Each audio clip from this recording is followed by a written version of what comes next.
Welcome back to the Rick Smith Show. Now, here is Rick Smith. So as I said, today, the International Brotherhood of Teamsters kicked off their 30th International Convention. Virtual, I got to see some of it. These conventions are usually great affairs. You bring people from all over the country to have a very spirited discussion on where the direction of the union is going to go forward. As I tell people, unions are democracy in action, pure democracy in the workplace. And like any democracy, sometimes you're going to have some heated discussions, but ultimately, at the end of the day, everybody's on the same page of fighting for better wages, hours, and conditions. But right now, they're in the middle of an interesting kind of discussion. How do you take on what is the 800-pound gorilla in the room? How do you get that elephant in the room, which is Amazon? They are changing work in this country in ways that we haven't seen in, over 100 years.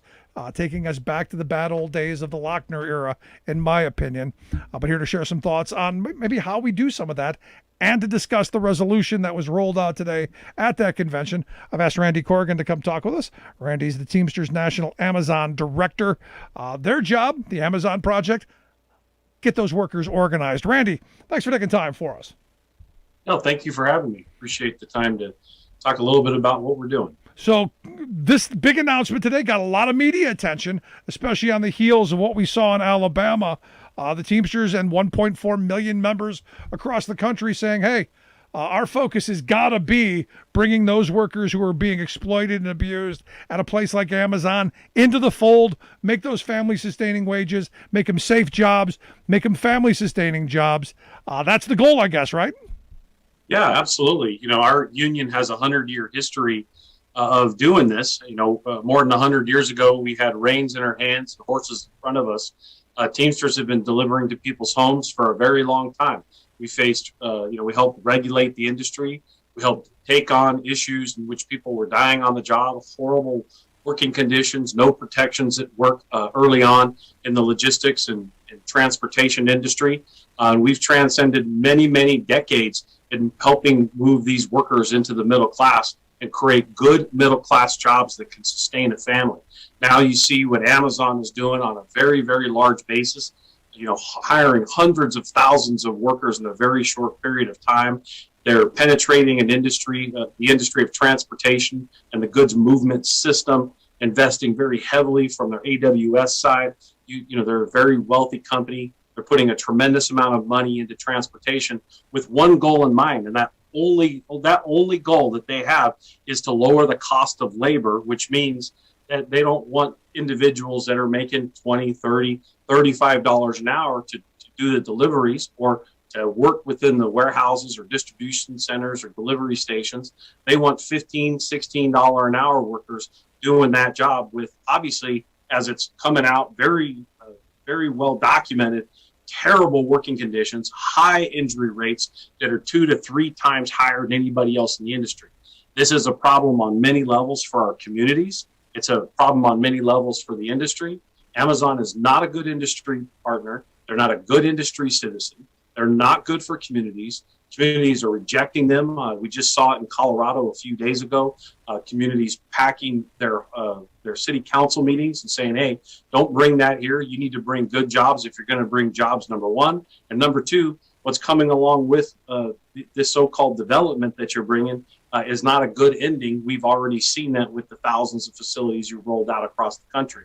And so their proliferation in this industry is not just a problem to our communities, but clearly a direct threat to the industries in which we've represented for more than 100 years. And our biggest asset is our membership. We have more than 1 million members across this country that every day go out and bravely, do their jobs, deliver food, pick up packages. They're nurses, they're police officers, they're every job in America, from airline pilots to zookeepers. And at the end of the day, if we undermine those good jobs in this country, what's going to be left standing? We can't allow Amazon to grow at the pace it's growing without there be some sort of call to action. And with the 1 million members that we have as our biggest resource and our greatest asset, that's part of this plan, and I'll talk about it here in a couple minutes. But that's my real introduction to it. Is just the first thing that I think that the media outlets that I've been talking to are responding to is we're reminding them of our rich history of more than 100 years. And that, this so-called new thing that gets delivered to your home, we've been delivering to people's homes since there was horses, the ice box, right? They called it an ice box because it was ice in the buggy that you then delivered that went into the box at people's homes. Those were Teamsters that were delivering it before it was electricity in a refrigerator, right? And so, we have a rich history in this industry that's really protected millions of workers over the course of time, millions of families over the course of time. And we have to remind everybody in this industry, as well as remind all those new people that are doing this job, that they can ask for a little bit more and they can expect a little bit better treatment from their employer. Yeah, and by collectively bargaining, that's how you do this. But, I think it's important what you pointed out, to teach that history of where we came from as a country. One of the things we do here on the program is we do our commercial breaks, our labor history in two. Every day we've got a couple of things that, have happened to workers over the years and how they fought conditions. And, we used to have the average workday was sun up to sun down. 6 days a week. There were no 8-hour days. There was no overtime. There was none of those things. And sadly, we're marching back to those bad old days of the past because we're just trying to make ends meet. And a company like Amazon is more than happy to help perpetuate that movement. So when I look at an industry like UPS, for instance, where I know thousands of people who have good solid wage jobs, I'm looking at Amazon as they're trying to destroy that. And for me, if I'm a UPS worker, I'm fighting with every bit of my energy to ensure that doesn't happen. Absolutely. What Amazon is, their goal is to not have a UPS driver make the delivery. Their goal is to not have a FedEx driver or a United States Postal Service driver or any of the other drivers within the industry to make that delivery, nor the individuals on the logistics sides and the goods movement side within the warehouses and distribution networks for them to handle it. Their goal is to clearly have this high turnover. The New York Times just reported here recently, and Amazon openly admitted that they purposely don't want individuals to work there very long. They're not going to create good sustaining jobs. Well, weren't we there before in the 1920s? Like, we were here in the 1920s. Please, let's not repeat this mistake. And I think that what the pandemic did this last year and a half is it brought an awareness to people at home that how important the system was of delivery to get their product. And I think that they realized, maybe this last couple decades has kind of created an environment where it was taken for granted, especially with things that happen in the industry with high turnover, temporary agencies on the grow as they have been, and people just kind of taking for granted what ended up on their doorstep. Now that people were forced to stay home, and obviously the dynamics of the pandemic created a sense of an awakening on how important the goods movement system was, how important those workers are, and how hard that job is. Most people that do that job, they stay in that job for their entire career. And it's unfortunate that some companies think it's okay to bounce around. So obviously, if a UPS driver is making somewhere in the high 20s or mid $30 an hour range, got great benefits, great retirement plan, compared to a Amazon driver who technically doesn't even work for Amazon. He actually works for a DSP, works for a subcontractor that's completely controlled by Amazon, that's dumping all the responsibility on. So at the doorstep, you have an Amazon driver and you have a UPS driver who are looking at each other, making the delivery to the same doorstep. This is where our UPS driver introduces themselves and say, hey, how are you doing? And talks about the safety on the job. You mentioned the collective bargaining agreement that a UPS driver has. When I first started 30 years ago, UPS drivers were more prone to ankle injuries, knee injuries, back injuries. The statistics have shown, based on what's been negotiated in the contracts, that those things are seriously down as a result of health and safety measures put in the contract and workers having to say so on the job. Now, ironically, Amazon comes on the scene. They don't have that sort of say so. And you see a lot of young workers going into the workforce, literally ruining their career because they're new to this industry. They come right in, think Amazon is great, don't know much about the industry. And it's going to take our membership to reach out to them and introduce themselves and kind of start to talk through what that long 100-year tradition really is, and then explain to them how it works in a very non-confrontational way, but more embracing them as they proliferate within the industry. Right. So this is part of the plan that you guys are going to roll out.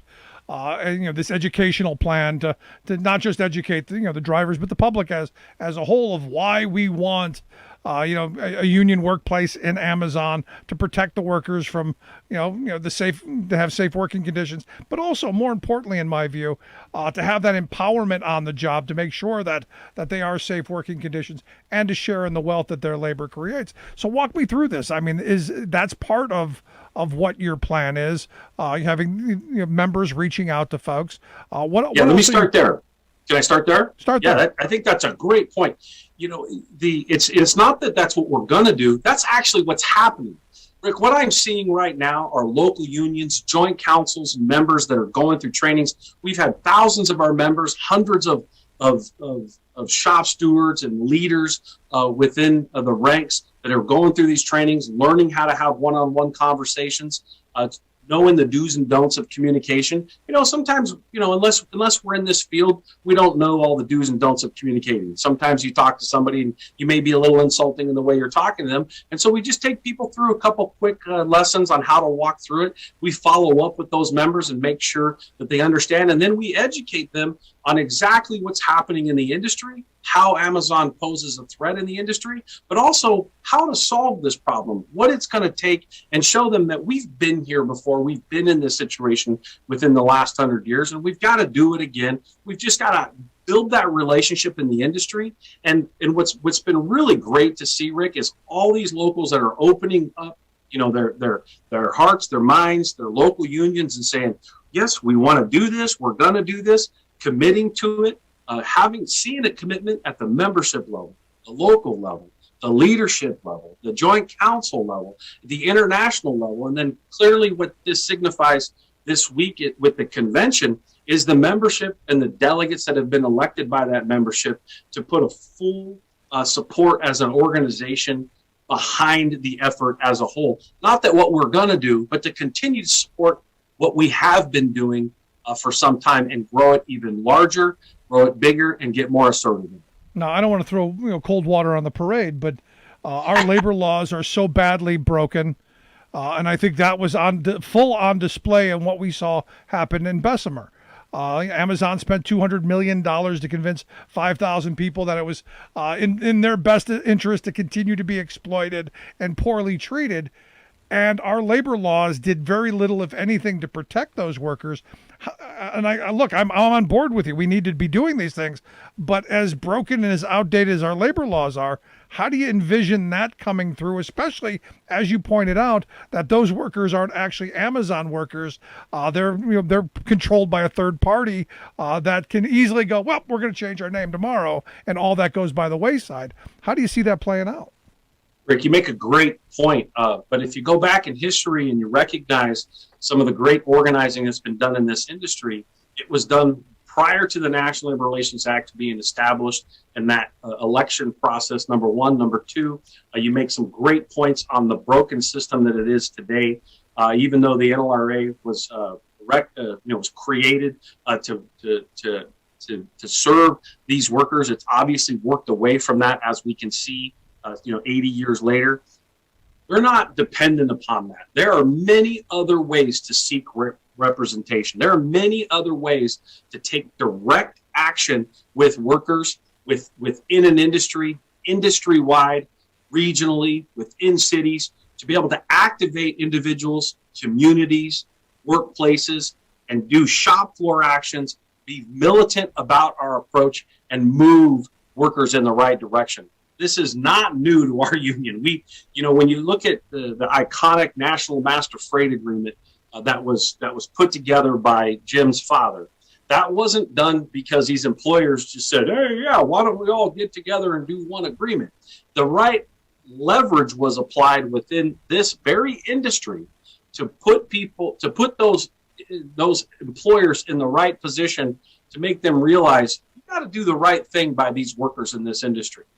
We have to build that relationship, continue to build that relationship in this industry so that workers understand our voice, understand their voice, then their collective power will actually be able to take direct action, make some things happen.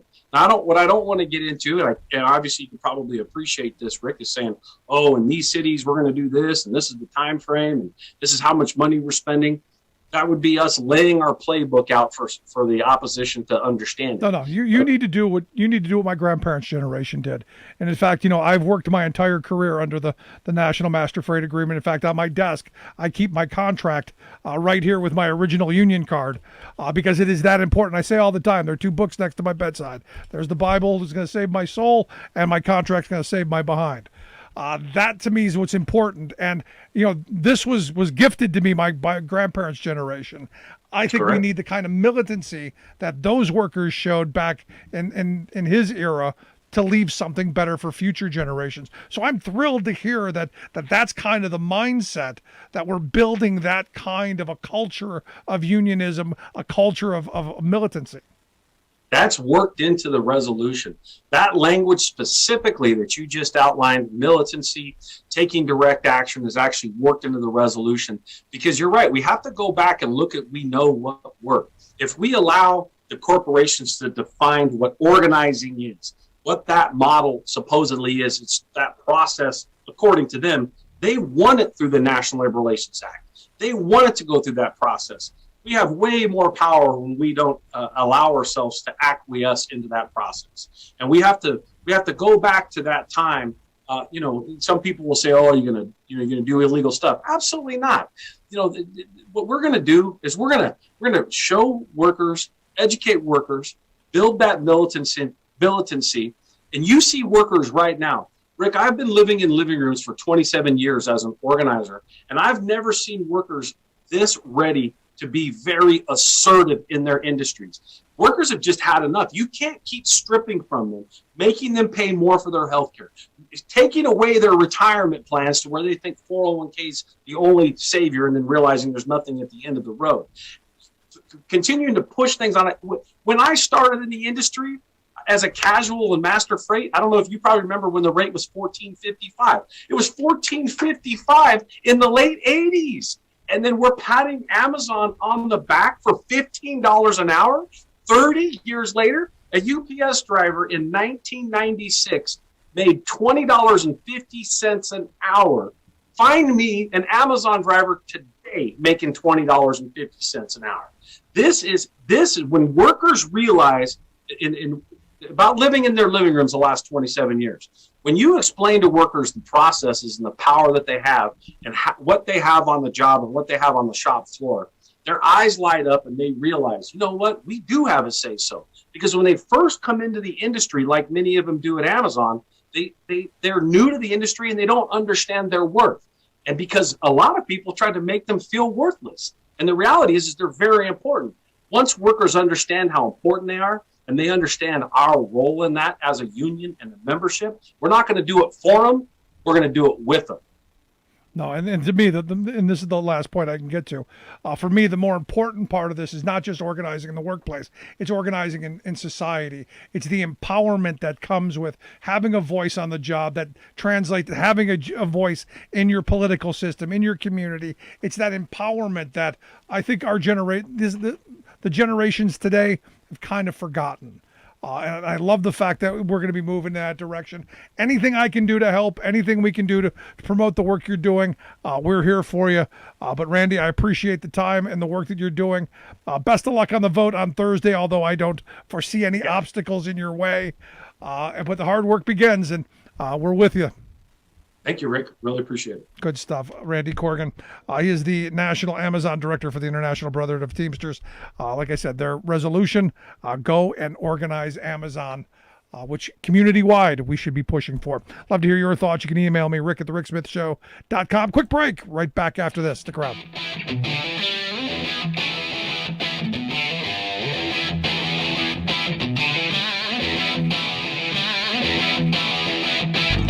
Welcome back to The Rick Smith Show. Now, here is Rick Smith. Interesting. Yeah, I mean, I think the most important part that I got from Randy was returning to this idea of a culture of militant workers, of people who are saying, you know what, we are the ones who do the work. We're the ones who create the profit. And this is, I go back to, you remember when Obama said you didn't build that, and the right wing lost their ever loving freaking minds. And they did that whole producers versus parasites thing.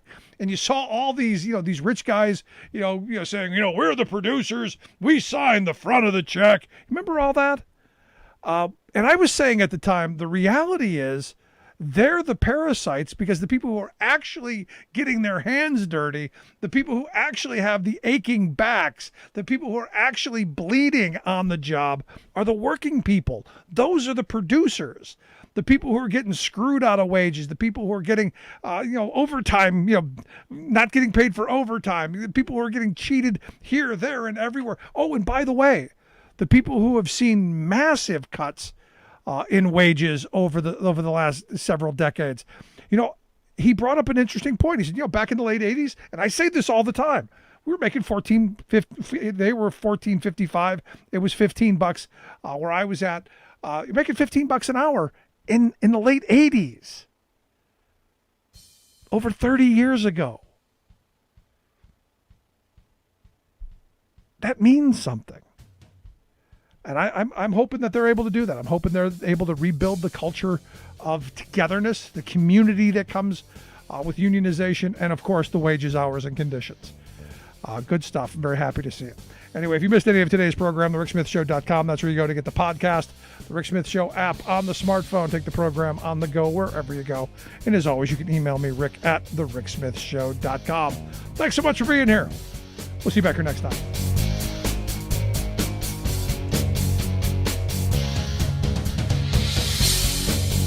You've been listening to The Rick Smith Show. Email Rick at rick@thericksmithshow.com. Until next time, this has been The Rick Smith Show, where working people come to talk.